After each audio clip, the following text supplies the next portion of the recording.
యంగ్స్టర్స్కి చెప్పినట్టు ఎవరో పెట్టిన సిస్టమ్ మార్చాలనుకోవడం ఒక రకం, సంపూర్ణంగా దాన్ని ట్రాన్స్ఫార్మ్ చేయడం ఇంకొక రకం. మార్చాలి అని అంటే ఇప్పుడు మొత్తం ఈ 12 ఏళ్ళ తర్వాత కూడా, తెలంగాణ వచ్చిన తర్వాత కూడా అనేక ఇష్యూస్ని కనీసం పట్టించుకోలేదు, ప్రారంభం కూడా చేయలేదు. కానీ అటువంటి మౌలికమైన ఇష్యూస్ అన్ని కూడా తెలంగాణ జాగృతి టేకప్ చేయబోతుంది. ఫర్ ఎగ్జాంపుల్ చెప్తున్నా, ఇవాళ మక్క కొనుగోలు కేంద్రాల కోసం నిజంగా అడగాల్సిన అవసరం ఉందా చెప్పండి మీరు? ఎంత అన్యాయం ఇది. కొనుగోలు కేంద్రాలు వేయాలి అని చెప్పి అధికారులు ఇక్కడ నుండి చెప్పి పంపిన తర్వాత కూడా కనీసం ప్రభుత్వం స్పందిస్తలేదంటే ఎంత లాపర్వాయి ఉంది. అంటే ఆ యాటిట్యూడ్ మార్చాలి పార్టీలలో ఉన్నది. యాటిట్యూడ్ ఎప్పుడు మారుతుంది? ప్రజల్లో చైతన్యం వచ్చినప్పుడు మారుతుంది. డెఫినెట్గా తెలంగాణ జాగృతి మార్పు తేవాలంటే ఏదో ఆకాశంకి వెళ్ళి ఊడిపడదన్న విషయం మాకు కూడా తెలుసు. ప్రజల్ని డెఫినెట్గా చైతన్యపరుస్తాం, పార్టిసిపేటరీ డెమోక్రసీగా తెలంగాణను తీర్చిదిద్దేటటువంటి ప్రయత్నం చేస్తాం.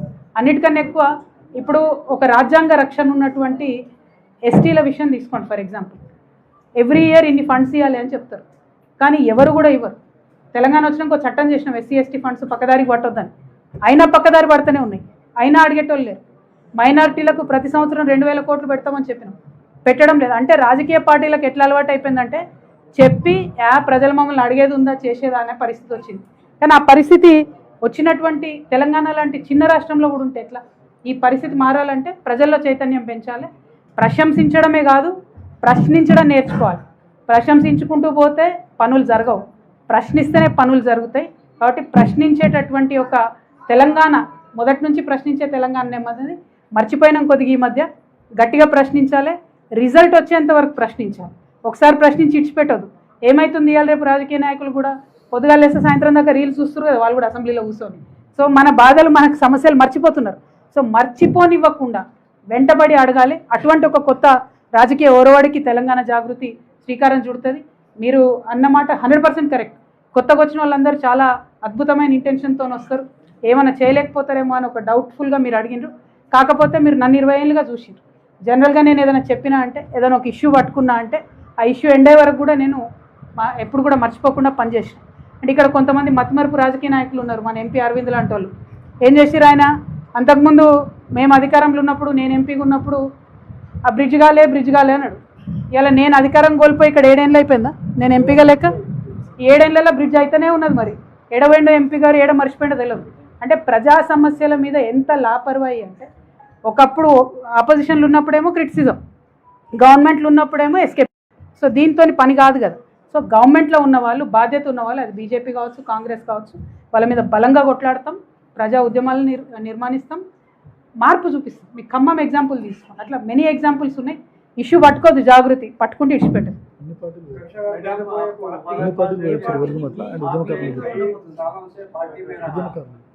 पार्टी में रहकर गलतियों को सुधारने के बजाय नई पार्टी बनाने की वजह क्या है?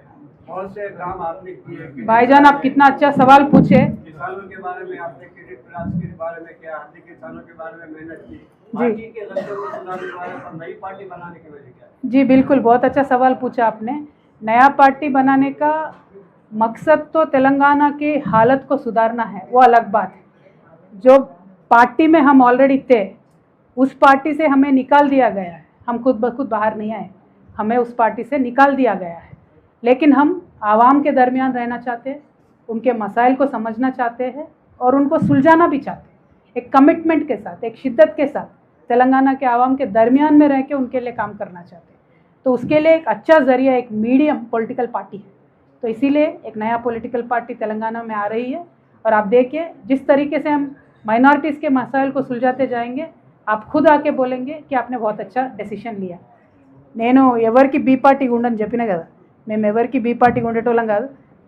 ఫస్ట్ కొత్త పార్టీ ఎవరు పెట్టినా, ఏ రాష్ట్రంలో పెట్టినా, ఈ దేశంలో పెడితే దరిద్రం భావదారిద్ర్యం ఎట్లయిపోయిందంటే వాళ్ళకి బీ పార్టీ వీళ్ళకి బీ పార్టీ అనుడు తప్పితే అట్లేం ఉండదు. మాది నంబర్ 1 పార్టీ అవుతుంది. మీరు చూడండి, డెఫినెట్గా నంబర్ 1 పార్టీ అవుతుంది. ఎందుకంటే మీరు ఈ టీం చూస్తారు కదా, మనంతా మిక్స్,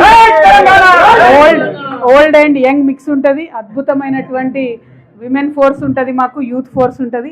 చాలా అద్భుతమైన ఉద్యమాలు చేస్తాం, ప్రభుత్వం యొక్క మెడల్ వంచుతాం. ఫ్యూచర్లో అధికారంలోకి వచ్చిన తర్వాత ప్రజల పార్టిసిపేషన్తో శ్రీరాముడు నవమి రోజు పెట్టడానికి కారణమే అది. శ్రీరాముడు పాపం గుహుని గుండెలకు అత్తుకున్నాడు, ఎంత మంచి మనసు అయినది. చిన్న ఫీడ్బ్యాక్ ఎక్కడన్నా ఎవరన్నా చెప్తే అది ఇని మార్చుకుంటాడు తనంతా. అది ఇని తన సొంత కుటుంబాన్నైనా త్యాగం చేస్తాడు, కానీ ప్రజల్ని గౌరవించినటువంటి వ్యక్తి. అందుకే ఇన్ని వందల ఏళ్ళ తర్వాత, ఇన్ని వేల సంవత్సరాల తర్వాత కూడా ఆయనను తలుచుకుంటున్నాం మనం. సో ఆయన సిద్ధాంతాలు ఆయనను ఆదర్శంగా తీసుకొని పనిచేస్తాం. ప్రతి ఒక్కరిని, అన్ని వర్గాలని కూడా కలుపుకొని పనిచేస్తాం.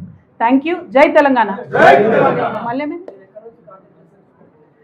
ఎక్కడి నుంచి అంటావనే దాందేముంది, తెలంగాణ అంతా మనదే కదా. తెలంగాణ ప్రజలు ఎక్కడి నుంచి అడిగితే అక్కడి నుంచి కాంటెస్ట్ చేద్దాం. అయితే నేను తెలంగాణకు ఆడబిడ్డను, బిడ్డనైనా కూడా నిజామాబాద్ కోడలు కాబట్టి కోడలకి ఇంటి బాధ్యత ఎక్కువ ఉంటుంది. అందుకే ఫస్ట్ నిజామాబాద్ వాళ్ళకి, నిజామాబాద్ గడ్డగా తెలంగాణ బిడ్డలకు ఇవాళ అనౌన్స్మెంట్ చేయడం కోసమని నిజామాబాద్లో మేము ఈ అనౌన్స్మెంట్ చేస్తూ ఉన్నాం. పోటీ అనేది పార్టీ ఏర్పడిన తర్వాత కూర్చొని డెసిషన్ తీసుకుందాం. Party will decide. बीआरएस की कैडर पूरा हमारे साथ ही है पूरा हमारे साथ ही है ऑलरेडी, कोई टेंशन नहीं है उसमें.